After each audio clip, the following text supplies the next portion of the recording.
मैं कल्पना शास्त्री हूँ और मैं पिछले जो एपिसोड में जो मैंने समुदाय की संस्थापना के बारे में कहा कुछ, तो उसमें कुछ छूटी हुई चीज़ें हैं वो मैं बता रही हूँ। इसमें एक चीज़ छूटी हुई मुझे लगती है कि जब मैंने ये तय किया कि मैं बिहार में काम शुरू करूँगी, तो उसके पहले ये एक बात थी कि बिहार में करना है। उसके पहले भी मैं सोचती थी कि महाराष्ट्र में करना है। तो मैं देख रही थी कि कहाँ कौन मदद कर सकता है, कौन से गांव हो सकते हैं। तो उसी दौरान मैंने देखा कि मेरी माँ जहाँ जाती थी वहाँ पर टेररिस्ट होम्स की मैत्रेयी मुखोपाध्याय आती थी। दोनों अच्छी दोस्त थी, मेरी माँ और मैत्रेयी में अच्छी दोस्ती हो गई थी। तो मैत्रेयी से बात करके मुझे लगा कि ऐसी संस्थाएं जो फंड्स दे सकती हैं, उन लोगों से संपर्क करना चाहिए। उसका पति था ऑक्सफैम का डायरेक्टर आलोक मुखोपाध्याय। तो ये तो एक तरफ बात हो रही थी, मगर यहाँ मैं प्रेग्नेंट थी और मुझे आने वाले समय में अपने स्वावलंबी बनना था और वो भी बिहार में जाना था।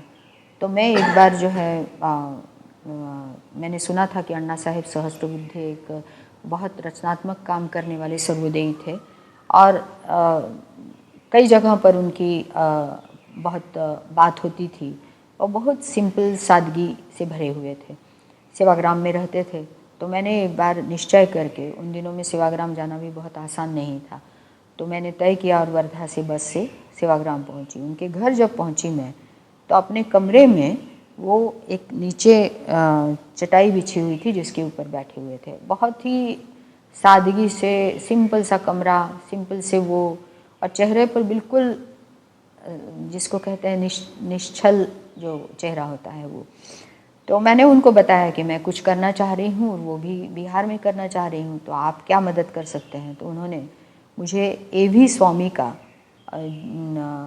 फ़ोन नंबर दिया और फ़ोन नंबर दिया या उसका पता दिया ऑक्सफैम। उन्होंने बताया कि ऑक्सफैम के वो उड़ीसा के डायरेक्टर हैं और उनसे तुम संपर्क करो। तो उन दिनों में फ़ोन वगैरह तो ऐसा कुछ था नहीं, तो मैंने सीधे उनको चिट्ठी लिखी।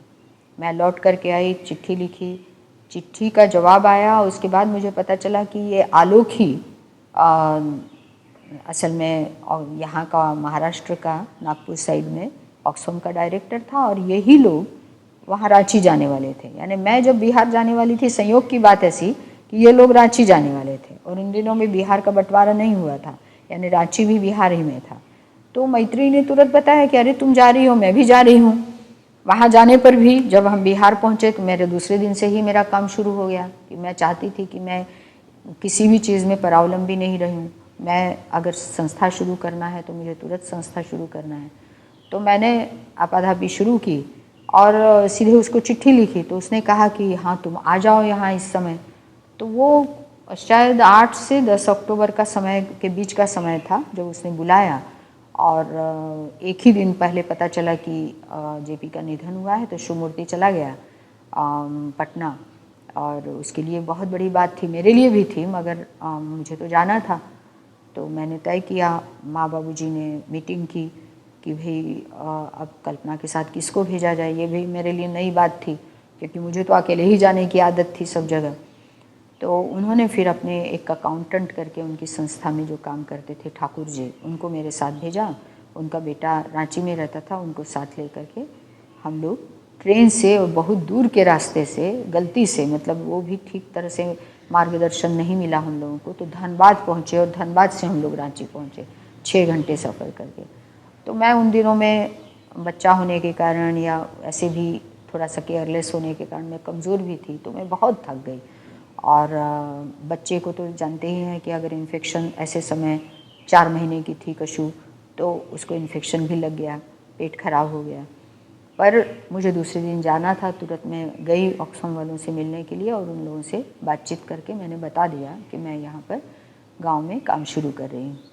और तुरंत उसके बाद जो है मैत्रेयी और आलोक, मैत्रेयी तो नहीं आई मगर पूरी ऑक्सफैम की टीम जनवरी में मेरे यहाँ आई रोसड़ा में और उन लोगों ने काम शुरू होने को पूरा हमको मदद करनी शुरू की।